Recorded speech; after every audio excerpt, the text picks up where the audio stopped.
Good evening and welcome to the Pompey Politics Podcast. I'm Ian Tiny Morris. And I'm Simon Sainsbury.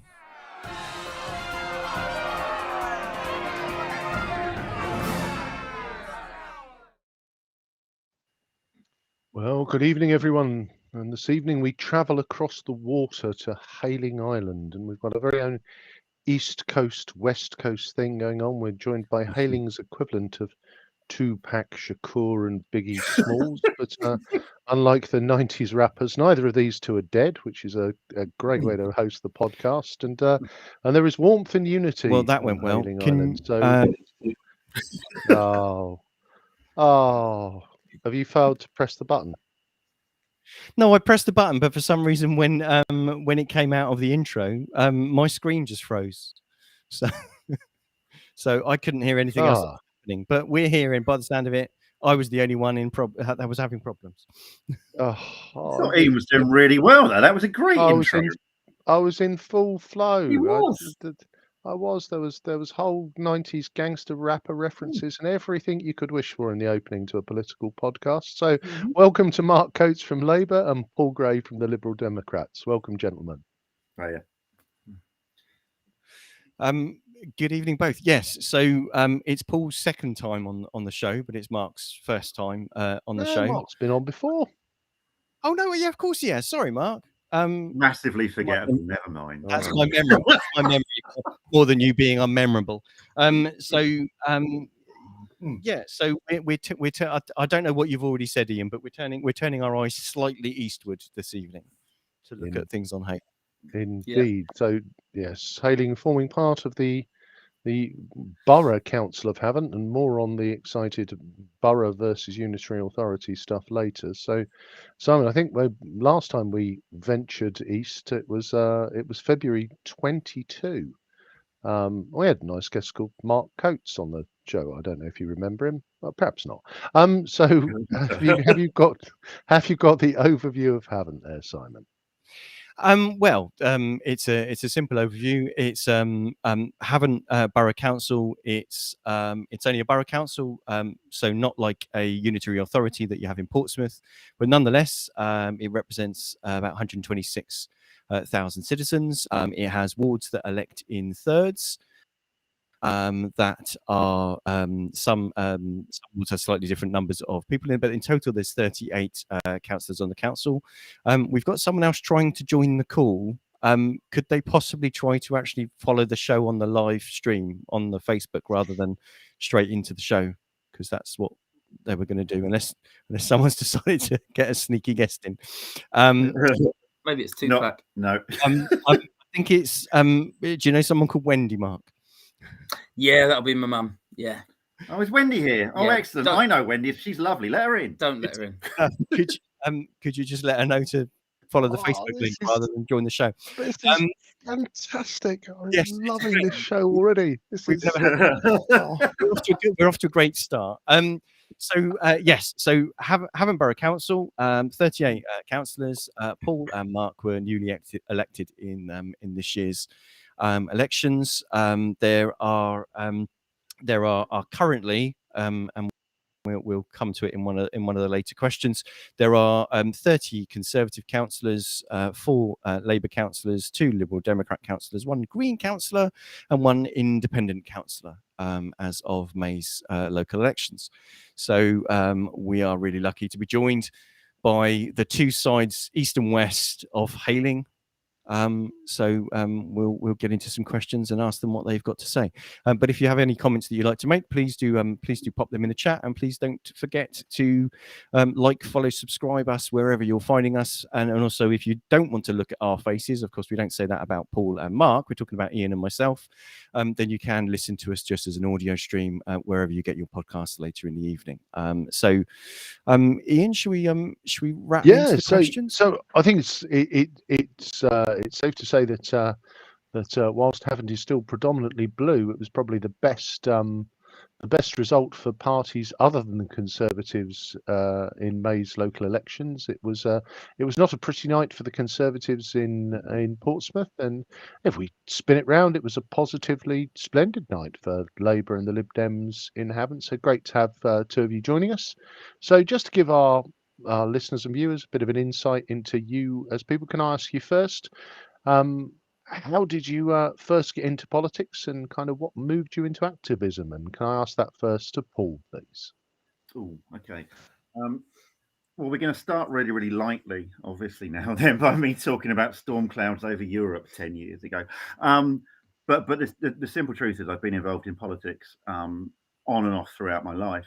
It's always just been something that I've been engaged in. And it was about 10 years ago, literally. I didn't, and I, you know, but the easiest thing in the world to say would be to say as a local councillor that I originally got involved because of local issues. But the truth is I didn't at all. I originally got involved in politics because I'd always identified as having liberal values, values associated with people's freedoms and what have you. And I just felt that we were entering a really, really dark time globally in politics, which has subsequently panned out. And so I sort of caught myself literally one day sort of moaning and just thought, why am I moaning from the sidelines? Why don't I get involved? You know, you can't be a passenger in these things. You've got to either put yourself forward or shut up, really. So that's what got me involved in politics. What has kept me in politics, however, has been the state in which, and we'll talk about this an awful lot more, but the state in which literally the things around me now are starting to fall down. I mean, I look outside my window and literally the state of decay. It was so much that I felt I had to get involved locally. But my original reasons were entirely about national and international issues, basically. So, yeah, there's that. Marvelous, thank you for that. And obviously, Paul, you chose the orange team, and Mark, what got you involved, and how did you end up being part of Team Red? Like Paul, always been interested, but actually it was 2015. I mean, my passion's education. I'm a teacher. In 2015. I was just outraged at Michael Gove's behaviour when a class full of my kids, and that's what it really strikes home, isn't it? It's when you're directly affected by the decision of a cabinet minister. And I had a class full of kids, all doing really well, took their IGCSE, and Michael Gove had decided to just compress those results. And I just saw 30 kids that I taught get grades that were about 1.5, 2 grades lower than they'd have got any other year before that. And I was just incandescent, and I just wanted to get involved. And from that point, I was already an activist, and obviously did lots of other things like the Hayling Ferry campaign, you know, led that and worked with, because I definitely believe in working cross-party. Worked with Claire Buchanan, was Claire Satchwell. We got that done. Obviously, I've gone on to do a lot of other things, being a sort of community person and having a passion for young people and sport. You know, started the boxing club, all the rest of it, and inadvertently, I seem to have set myself up as high profile enough to compete in the locals. And I joined the Labour Party in 2015. I won't lie, I was sort of in and out of it. I suppose by nature I'm probably a swing voter. Actually, I'm sure we'll talk about that more later. But by and large, all my values align with the Labour Party, and ended up alongside Paul standing this year and actually getting in first ever Labour councillor. Hasn't been a Lib Dem one for decades. There hasn't been a Lib Dem one for, I don't actually know the year it goes back to, but a guy called Steve Van Hagen when I was a child on the island. It will be in the Doomsday Book. One. Yeah. So yeah, that's a potted history. Marvellous, thank you, gents. Okay, great. So you're a month in. Sure that's opened your eyes to lots of things. So really the role of local councillor, I guess that gives is often a difficult balance between life outside of politics and inside of politics. What is it that excites you, and what is it that gives you a little concern? And if I can ask that first to Mark. I'm very excited about all the stuff we can't really talk about because of GDPR. Actually, it's all the but it is the stuff when councillors say normally about other councillors actually, oh, they work really hard behind the scenes. You don't know. That can be true, and you can't quantify that. You know, there's no evidence of it, but there's lots and lots of casework coming through all the time in there. And I know that there are a lot of Conservative councillors on there who are working really hard behind the scenes and are delivering on this one-to-one basis. And I think that's actually the keystone to being a decent councillor. And I thoroughly enjoy that. And I love the interaction one-to-one. And there's no doubt we can make a difference. You have to go beyond self a little bit. But I like going for house visits and talking to people and listening to them. And then you get kind of... you get a real feel for their angst or their issue, and it's inspiring actually, and it does push you to make a difference. And what's absolutely infuriating is when you can't, because there's just so much pressure on a number of our services that they're unable to actually respond, and the timeframes now are just so different to what I think we remember 10 years ago. In terms of getting a result, I had to wait a couple of weeks to get any sort of response from Hampshire about a road closure, which wasn't very helpful because all the traffic had gone by then. But yeah, we're doing what we can, but it's a funny stage as well a month in, because the whole storming, forming, norming, performing thing, we're still very much at the storming stage, and I don't think our new energy is appreciated by everyone. But and I'm sure there's mistakes that we're making, but I think there's also certainly mistakes I'm making, but I do think it's going to be hard to imbue a sense of urgency and that pedestrian in some, certainly not in all areas, but in some little niche corners, there's a slightly pedestrian pace, which I find thoroughly infuriating as well. But you are empowered to make a bit of a difference, and actually most people are right behind you.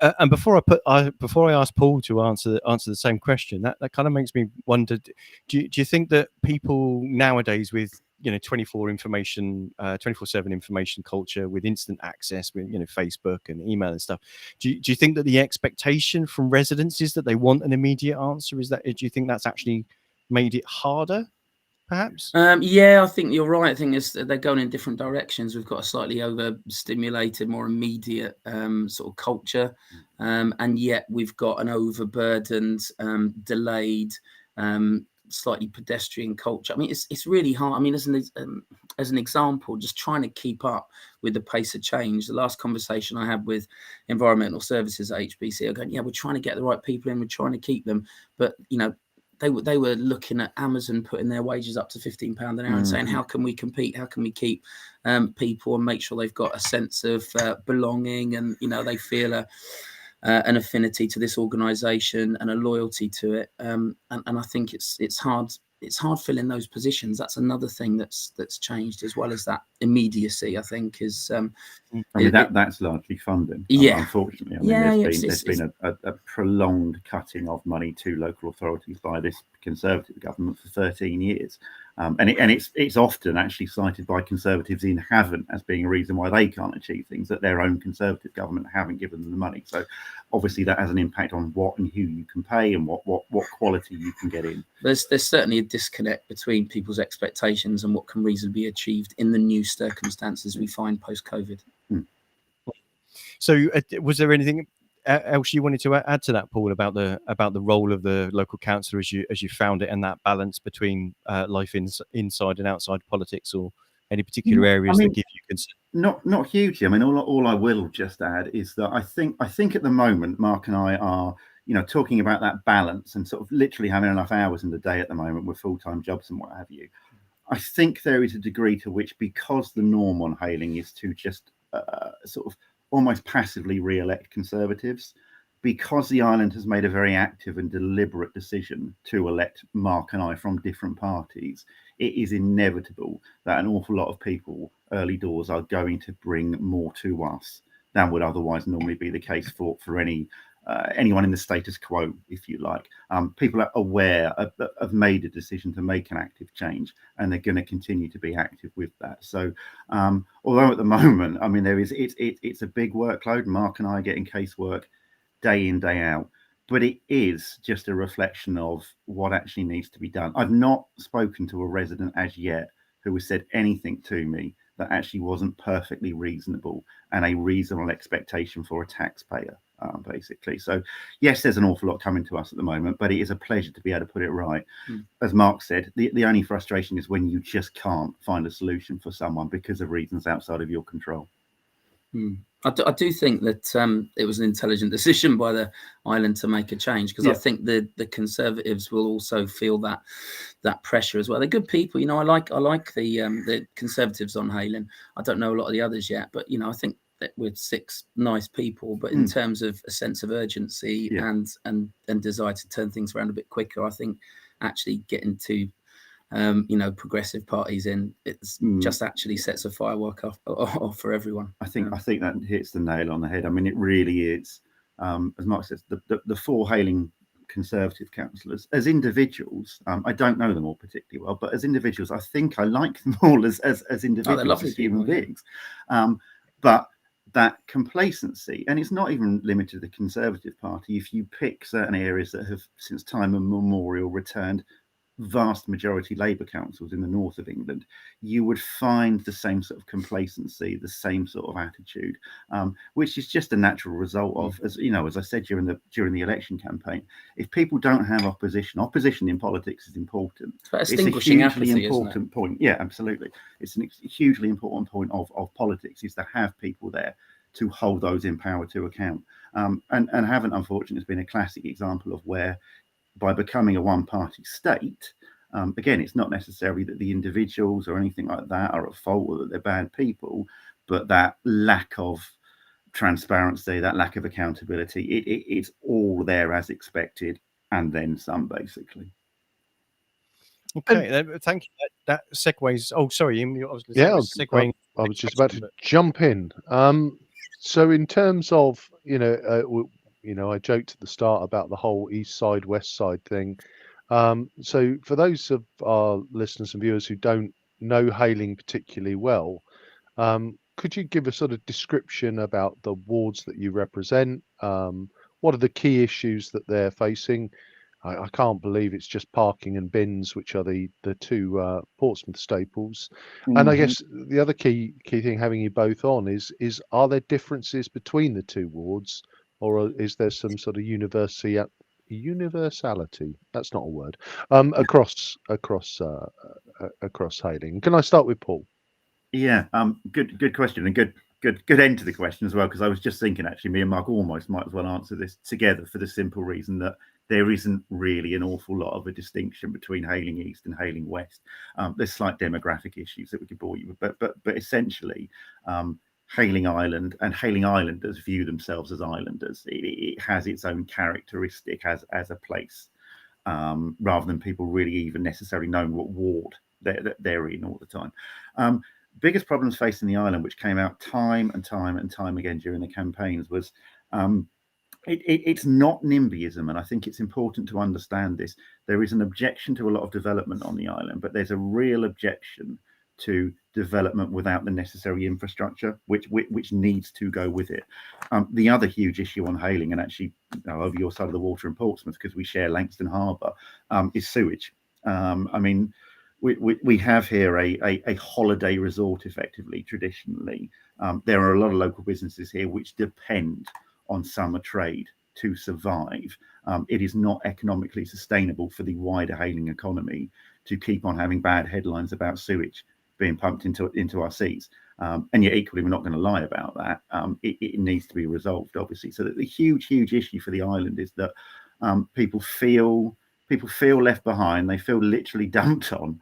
And they feel that Hayling's become a place for just dumping additional property because there's nowhere else to put it, and it's an easy solution.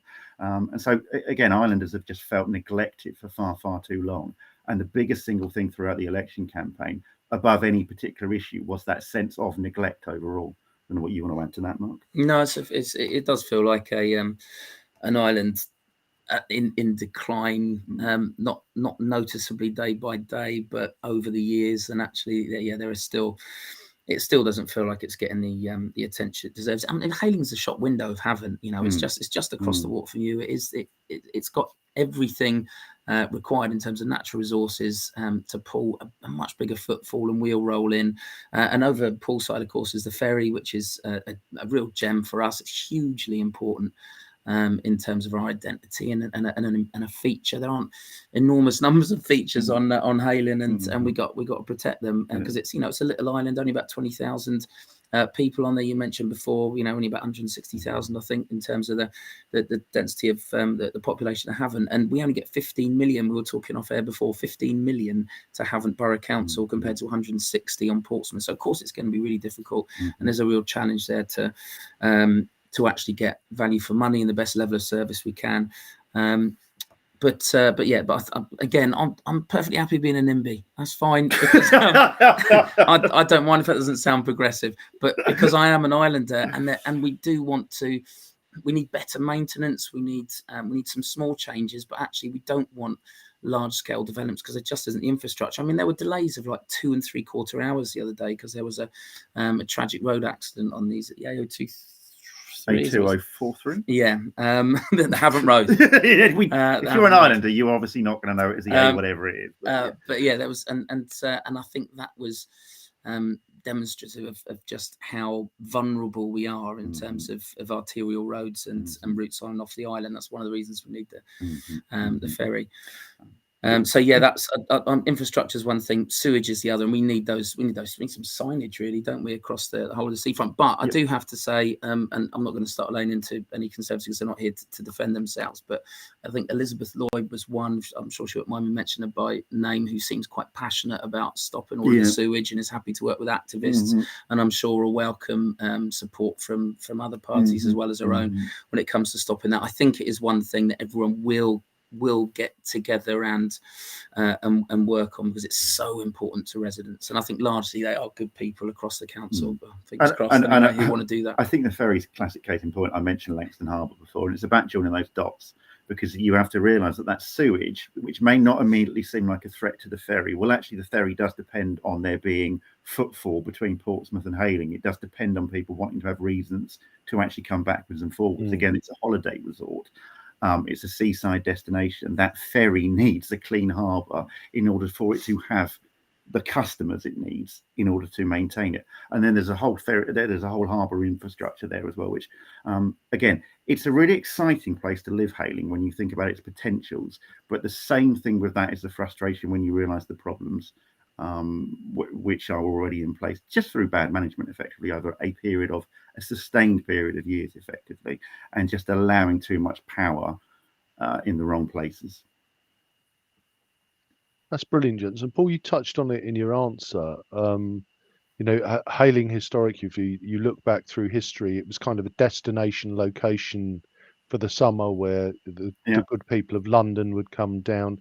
Do you think Hayling is almost that, and I put holiday camp in air quotes, do you think Hayling is looking for a new identity, or do you see its identity is still pretty strong?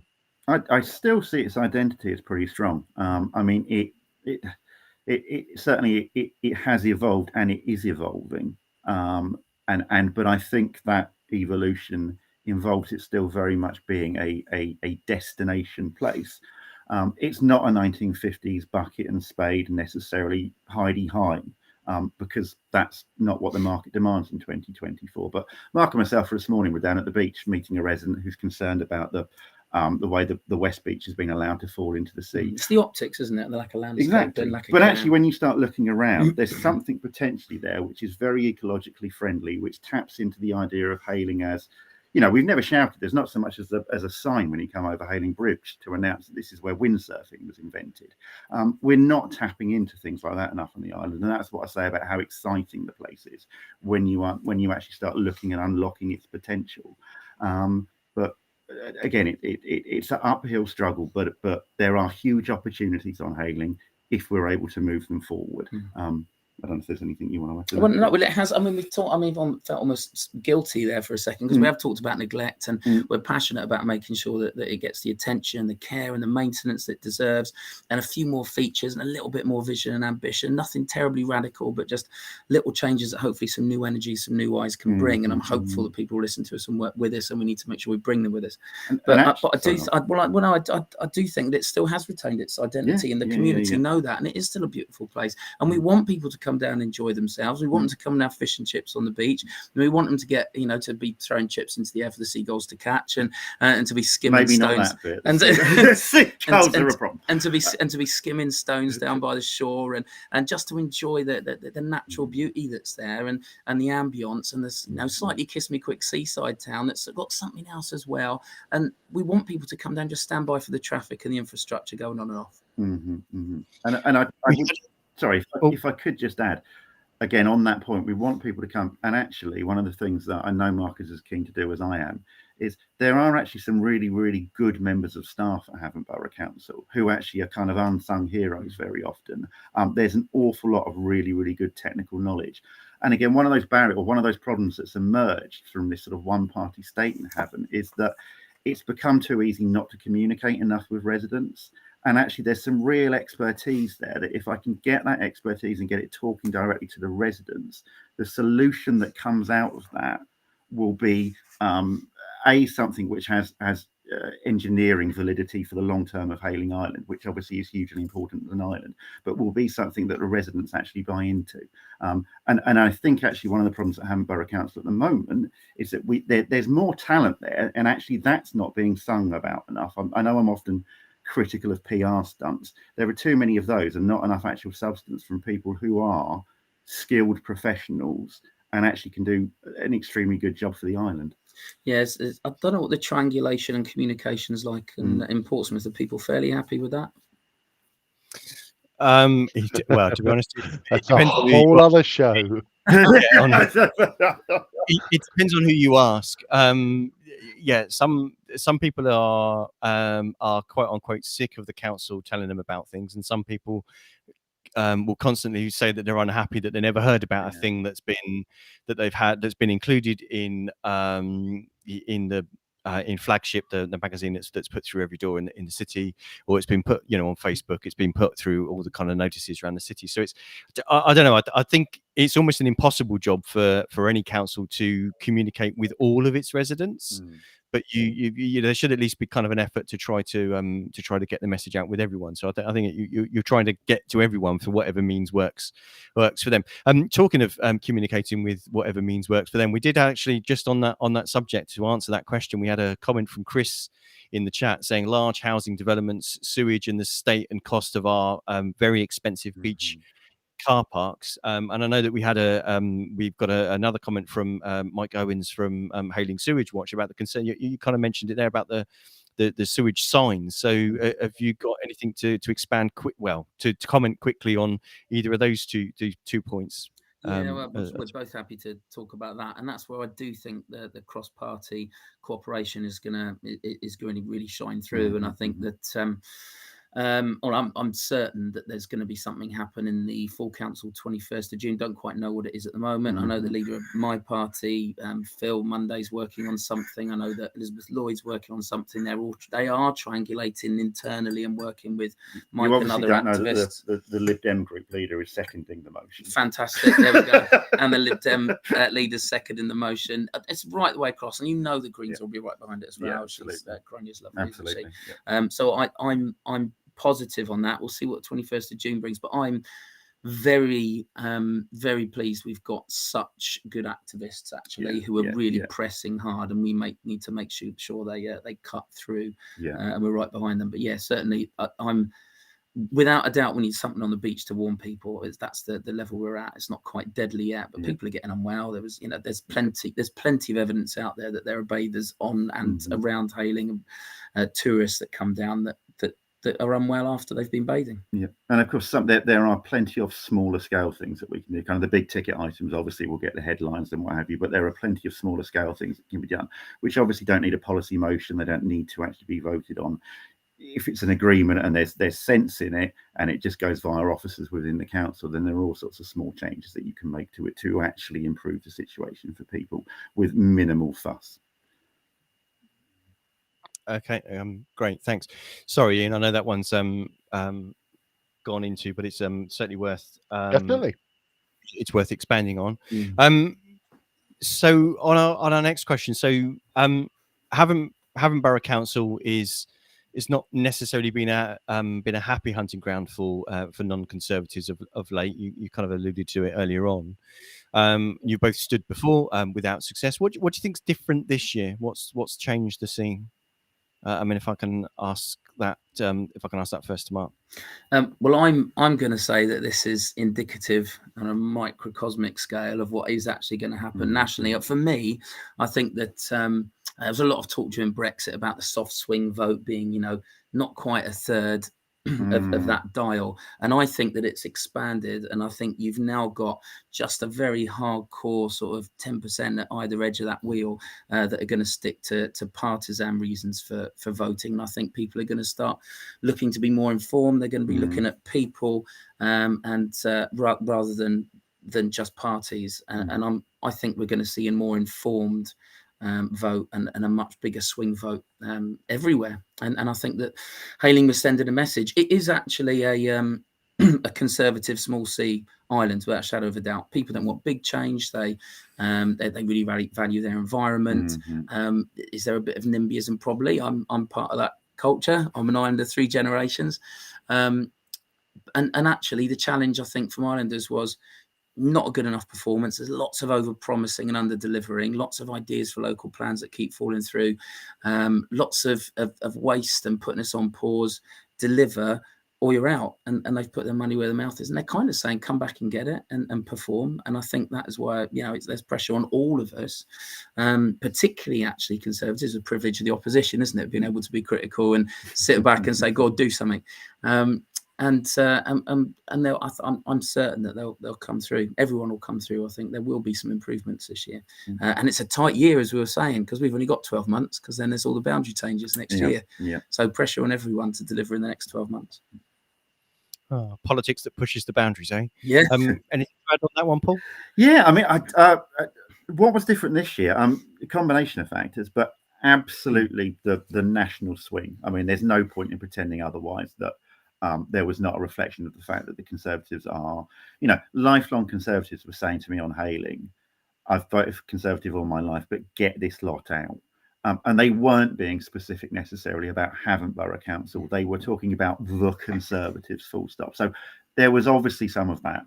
But other than that, I mean, I've got to be honest and admit, there's this popular idea that I've been trying to win on Hayling for years. The truth is that I was wrong. I honestly thought for a number of years that I put my name forward and I would have been very happy to get elected. But the truth is we never ran a campaign at all in the past because I was I always believed the old notion that you could basically stick a blue rose out on a Labrador on Hayling Island and it would still win. And it was only just over 12 months ago that I sort of tested the water with a few very, very small trials of stuff. Influenced the vote massively. From that, realised that Hayling actually was at a point where it really was potentially ready for change. So in actual fact, this year was the first year that we've actually really put on a campaign to try and win, and obviously got 60% of the vote because people were crying out for an alternative. You could sense it, can you? It's the first time we've I spent money as well. I stood last year as well as this year. Last year we spent nothing at all. And this year, a couple £100 on leaflets, and we were out the whole time as well. I mean, I think that's the other thing, campaigning from July, not from April the same year, not for a month, but for 10, 11 months. Yeah. And that segues us perfectly into the next question, that it has been mooted that there was a gentleman's agreement between the two of you. There was obviously, Mark, there was no Lib Dem candidate in your ward, and Paul, there was no Labour candidate in yours. Come on then, gents, fess up.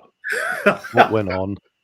The thing is, I'm hugely. We're both keen on the Progressive Alliance. Yeah, this is the comical thing about it. Actually, is that there wasn't a deal. I was desperately trying to do one behind the scenes, but there wasn't one. It wasn't possible. So I'm not going to sit here and pretend and be all sweetness and light and pretend that I wasn't trying to bring about exactly what we got, but we didn't. I mean, genuinely, someone in the Labour Party, and I don't think it's right we go into the details because it's personal health, but someone in the Labour Party that has traditionally stood here in Hayling West was very unwell and unable to stand. And I know that Will Furrow, who was due to stand in Hayling East, spoke to me about it and literally just told me that his moral conscience said that he couldn't, in all fairness, actually stand against Mark, knowing that there wouldn't be a Labour candidate against me. So I'm not against agreements between parties. I have no objection to them whatsoever. And as the electorate across the country actually demonstrated at these local elections, because there were clearly deals done across the country, and actually overwhelmingly the public demonstrated that they didn't care. They weren't anti it at all. So the public didn't seem to mind. I was in favour of it in the first place, but no, we didn't orchestrate it. That's not how that came about. I don't know if there's anything you want to add to that. No, I mean, yeah, underneath that, there's something that's obviously quite serious. Is our candidate wasn't well enough to stand this time, which he'd hoped to be. And Wilf just fell on his sword, didn't he? Which was good of him, and it happened by accident. But both of us would have taken it with both hands. So, I'm not going to condemn the idea of Progressive Alliance anyway. I looked at Bracknell Forest, and I think that Bracknell was the absolute screaming. I mean, that was they just annihilated the Conservatives. There was something like 30 seats up for grabs, and there was literally not Labour or Lib Dem against each other, and the Greens as well. I mean, it was the perfect Progressive Alliance. And even as someone who has long been in favour of more collaboration between parties, even I said they've overdone that. Voters are not going to like that, and clearly the voters came back. And they didn't care. The results showed that they did not care. They just wiped the Conservatives out. All in. It was an unhappy accident this time, but nothing that neither of us would have been against. I mean, I think it's really important to remember as well in this context. And one Conservative councillor, I won't name, but through demonstrating political naivety, said she thought it was a stitch-up of democracy, not understanding that we literally have a system in this country, first past the post, which is designed for two-party adversarial politics. Okay, it's not designed for a whole host of parties to throw their hat in the ring. It's specifically designed for Team A versus Team B. To suggest it is anti-democratic to play that electoral system as it's designed, intellectual nonsense. It's just it is a demonstration of ignorance, unfortunately. But again, naming no names. No, gentlemen, I think I think the clarity is there that we would have if we could have, but we didn't, and by circumstances it fell that way. Thank you for a very honest answer. Not at all. Okay, so so that was before the ballots were counted, and I guess the result afterwards leaves us in a situation, and we talked about it at the top of the show. So with opposition parties very much still in the minority, I'm going to put up in a second a graphic just to show there are 30 Conservative councillors, there are 4 Labour councillors, 2 Lib Dems, 1 Green, 1 Independent. So with the opposition very much in the minority, how will you stop the administration just pushing through their agenda and ignoring all other voices? And if I can put that first to Mark, please. Well, we won't stop them because they've got a massive majority. So what is it, 30 to 7, 8? Something like that? With 1 independent who aligns with them as far as I'm aware. Yeah, I mean there it is. There's a graphic on there. It's we won't. So it's going to have to be just encouraging other people, good people from every single party to stay objective, focused, and do what's best for residents, and making a strong case. And actually that's a good thing. It enables debate and scrutiny. Hopefully there'll be enough pressure because they have lost these seats, and they weren't in a position where they could possibly have lost overall control, but they could do next time. There's enough pressure on everyone, the blue team included, to really make sure they come across as objective, focused, and doing the best thing for residents. And if they don't, they'll really suffer next year. So I don't see an issue actually in terms of good policies will get through. Yeah, I mean, I think good motions will come through. I think that's absolutely right. I think it's kind of two sides to this. Everything you said about not being able to stop them is absolutely true. I mean, with that majority, if they want to push certain things through, we're not numerically going to be able to stop them, obviously. No. However, if we bring things forward which makes so much sense that it would be incredibly bad publicity for them to vote against it, say, for example, a clear-cut sewage motion, then obviously we can affect change that way. So I guess there's two sides to that question. One, can we actually stop them pushing through what they want to push through? Well, no, not really. But can we actually also influence and get through some stuff that we want through as well? Well, yes, absolutely we can.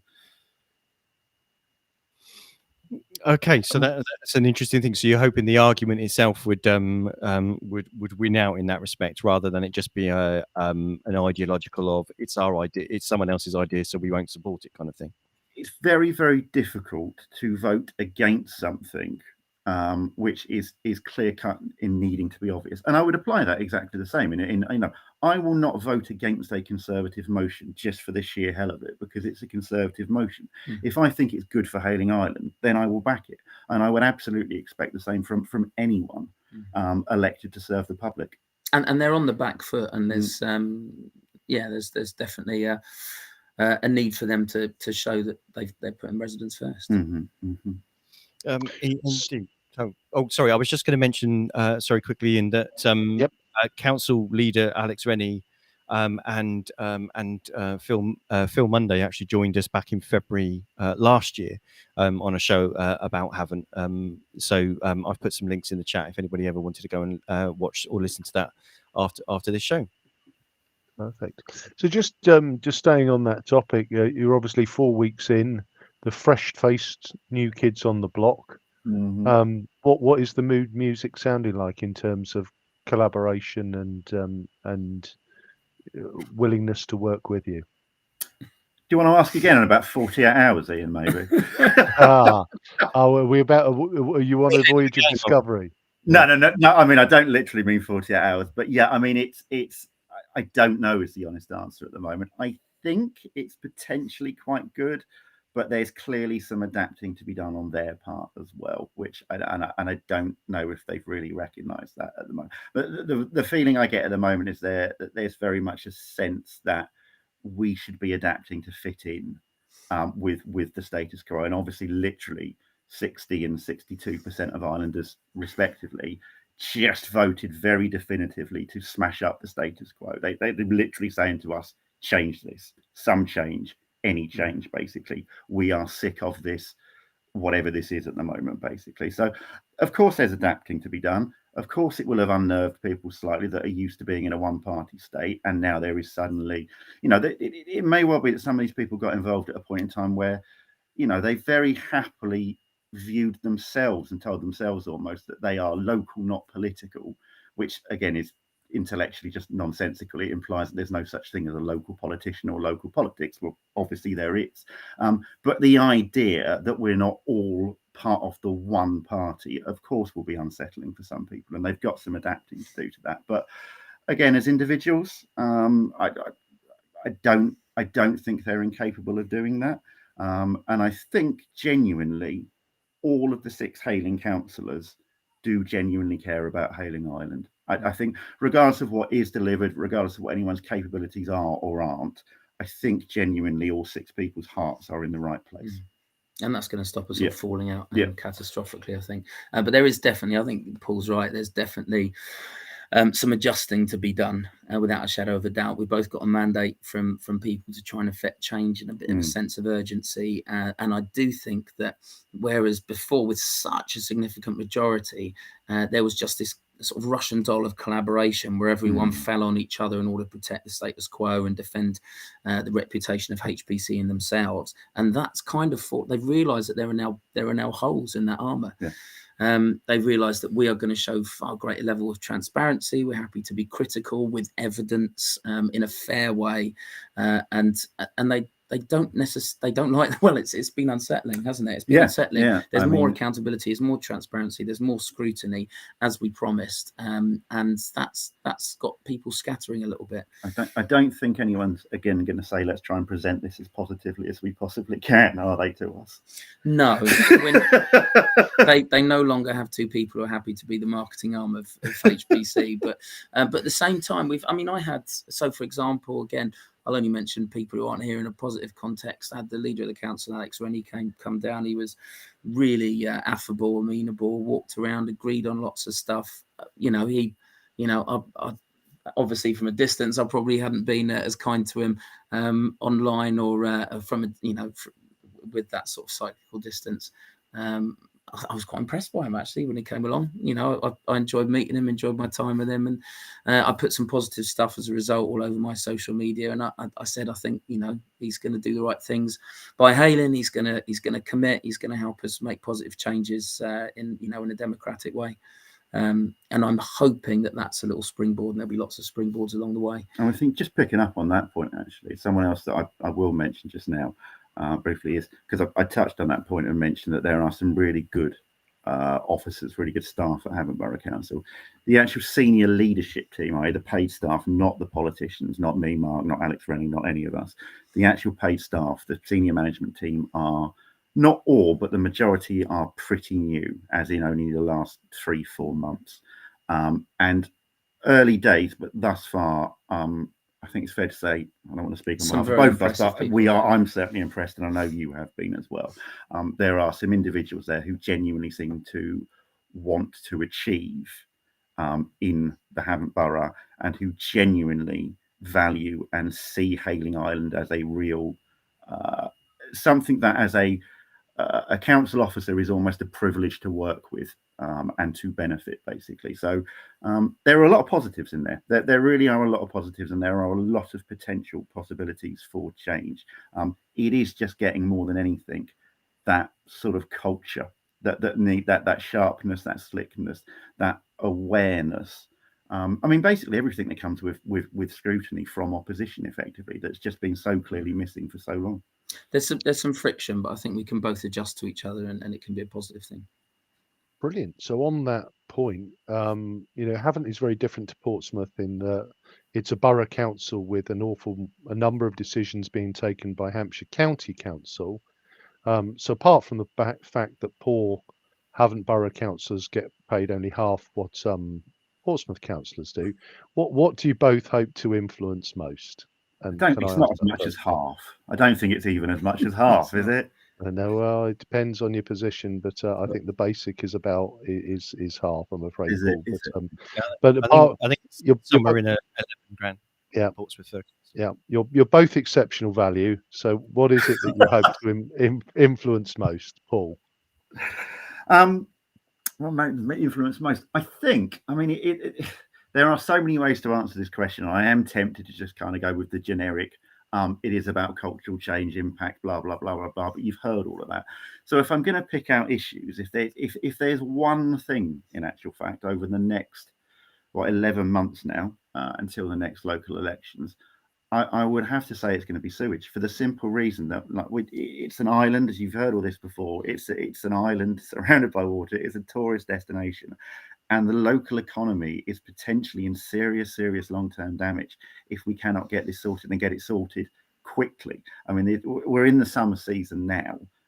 This needs to be gotten on top of and needs to be sorted now, effectively. The rest of it is all just, again, it's about the neglect that's going on. But I'm getting back into that really broad answer about culture that I desperately don't want to try and give you. But there is that need for systemic change within, basically. That again, I'll just sound like a star record if I go over that. Mark. Well, for me, that's the same as a lot of residents. I'm going to do something different because you've covered the sewage, obviously, right behind you there. But what seems to have happened every few years is they've brought out these sort of glossy brochures saying, you know, look how fantastic Hayling's going to be. It's going to be this glistening metropolis with this global port on the, you know, well, not quite that much, but lots of changes, lots of really impressive landmarks, and nothing's happened. And it's happened again and again and again for years and years and years. And as a result, you know, because they want to sort of release this flock of doves together, they've not allowed this sort of gradual tiered change. And that's actually what I think needs, a change in approach so that we can start actually getting some visible differences, advertising those, bringing people in without hopefully the carbon footprint that traffic brings, but via the ferry right across our absolutely fabulous seafront. And seafront regeneration, I'd love to get behind Councillor Richardson and help her at the moment. You know, she's you know, I've enjoyed the conversations with her, but it's that there's been that friction we talked about, and I'm hoping I can be more useful than that, and be supportive of her, and I just want visible changes now. There's just so the waiting. That's exactly what I'm saying about cultural change. It Infuriating. all comes back to that. That is all cultural change, or that friction that Mark's talking about, the thinking we can get it moved somewhere. It's all about fixing a culture and getting the right relationships and the right mechanisms in place and the right working mentality. Effectively, I mean, that's again, it is the same thing. We do come back to that ultimately. Yeah, and again, it's another generic broad brushstroke that Paul was talking about. Apologies for that, but there's a sense of urgency in implementing, you know, just small visions, some achievable outcomes, getting some wins for everyone, and it is for everyone, especially the residents. Mm-hmm. Because again, we come back to that point. Residents genuinely feel like they've just been left behind and ignored on the island, and actually. People actually are very, very appreciative very, very quickly, actually, I found, because they felt neglected, that work on Hayling actually isn't unseen. I mean, of course, there's always the odd person who is always going to be unhappy. But actually, island residents, when they start seeing some action and they start seeing some urgency, do respond extremely positively. So, I mean, it's all here to be done with. It's just about getting the right mentality in place to do it. And of course, for me, personally, as well as, and it'll be the same for Paul as well, we both want to protect the Hayling ferry, and I'm not sure people who don't live on Hayling get how hugely important that is. I'm not sure it will be so important to people in Eastney as it is on West Hayling. I don't know what you think. How high up the agenda would that be for Portsmouth people? And it's a classic example where, again, I mean, we've got cars, we've got traffic queuing off Hayling Island every day. We've got polluting vehicles driving around from Hayling Island into Portsmouth. The ferry, again, is a long-term, environmentally sustainable way of getting a lot of cars off the road. But if it isn't supported correctly, if it doesn't have the right backing, the right infrastructure connecting with it, for example, over on the Portsmouth side, you've got a bus that immediately links up the ferry. We don't here, for example. These are exactly the sort of challenges that Mark and I have got. And it's those things that we're both enthusiastic about getting in place. Thank you, Simon. Okay, so May the 4th wasn't really a good night for the government. So like most administrations in kind of midterm, they'd be keen to dismiss the poor local election results for them as simply an expected midterm protest vote. How confident are you for the inevitable GE to come that will come at some point in the next 18 months or sooner, depending on whatever bet you might have taken as to whatever next Twitter update there is about someone else leaving Parliament? And if I can ask that first to Mark. Well, like I was talking about, I think that dial's open right up. I think that anything's possible. You look at different websites, it says Havant is still going to stay with Mac, who of course got 66% of the vote last time. It was an overwhelming slam dunk victory for him, but he's had his profile very low lately. There are, underground sort of pub gossip about the fact he might not stand because he's allowed his profile to drop. I think he's a very slick operator. I think he's a very bright guy. I don't think he's really connected with people locally. I don't think it's a deep connection that he's got by any means. I think that was different with Willits. I think David really Willits did was connect. Different again. He really did connect with local people, and I think it's potentially wide open, but it's one of those where it will depend on the fluctuation way above us, even more than the locals. I think it's potentially wide open, but of course it could happen any day soon rather than in the next 18 months, given everything that's happened. Like you said, Nigel Adams' resignation means apparently something to do with the Chiltern Hundreds rule, and I'm looking to anyone else who might know a little bit more about this, might mean that there's a constitutional crisis. Someone might call for a vote of no confidence. Unlikely that's going to get through, but that might have been part of Boris's plan, getting a third person to resign so quickly. So who knows? Who knows? It's exciting times, but not so much for the Conservatives. Does you all know credit? Paul. Well, humbug. Paul, did you have anything else to add on that, or were you just choking with excitement? Just checking it excitement. Yeah, no. Keen to dismiss as midterm blues. Midterm less blues. Sorry? midterm less blues, perhaps. Yeah, well, yes, quite. How confident am I? I'm extremely confident that the next general election will not return a Conservative majority. Exactly how much the Conservatives lose by, I honestly don't know. A lot of the answer to that question, because of our absurdly out-of-date system in this country, will literally come down to tactics in any one of the in all of the 650 constituencies, because effectively we have 650 mini local elections in Britain. We don't actually have a general election per se. We have local elections, 650 of them. So depending on who fields and what is going on there, will have a huge impact on what the eventual numbers in Parliament are. And of course, Liberal Democrats traditionally get nowhere near the percentage of seats in Parliament that our national vote share gets.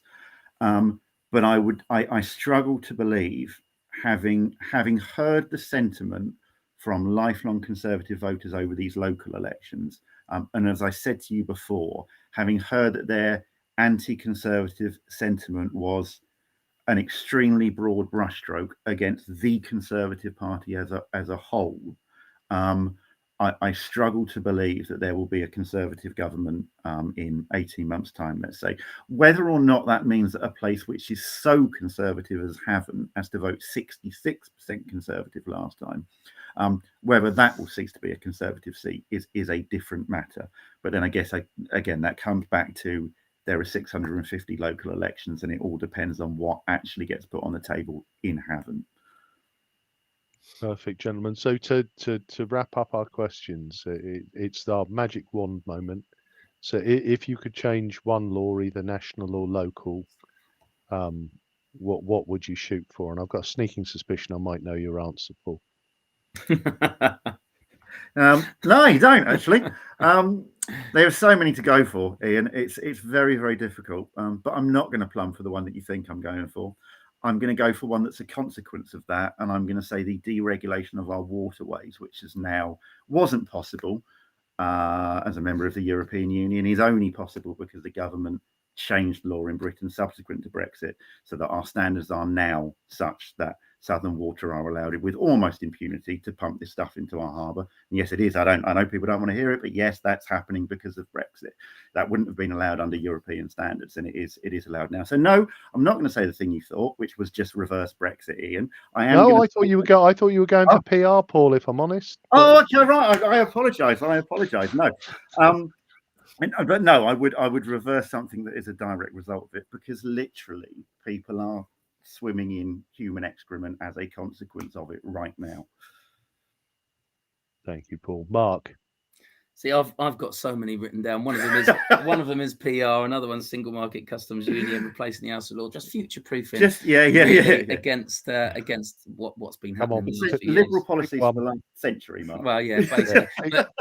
But I am going to stick to my dream job would be education secretary. It is my passion, and I'm going to stick to. Well, I've got a couple of things there. What can I squeeze in? I'd want to have housing for teachers in action zones where there's a lack of teachers, and also extend that to nurses and junior doctors. I think there needs to be housing for key workers in the places that need the most. And rather than wage rises, I'd look to that. Absolutely. No, that's brilliant. Gentlemen, thank you ever so much. Simon, anything to add there? No, that was I must admit I was quite amazed. I must admit my money would have been on Paul going for PR. But interesting answers. One is swimming against the tide of our own poop being flung back at us, and the other one is against swimming against the tide of understaffed key workers not being able to afford housing. So both very, very good answers. So, gentlemen, much appreciated, and we will in a future episode be picking that's the wrong term, picking up the sewage issue again. Perhaps that's the wrong phrase to do try not to use. There's enough of that here. So you've been listening to the Pompey Politics Podcast. I've been Ian Tiny Morris. And our guests have been Mark Coates for Labour and Paul Gray for the Liberal Democrats. And I've been Simon Sansbury, and just to remind you, our next week our show will be looking at Pride and asking about whether Pride is a journey rather a destination. If you are at all interested in taking part in that show, whether you've got a comment to share with us or whether you'd actually like to come on the show, please do email us. That's studio@pppodcast.uk, studio@pppodcast.uk, and you will find details of next week's show in the QR code in the top left-hand corner, or you can go to our website for all of our links. But please do like, follow, subscribe wherever you get our content. And thanks very much again to both of our guests, and we'll see you all next week.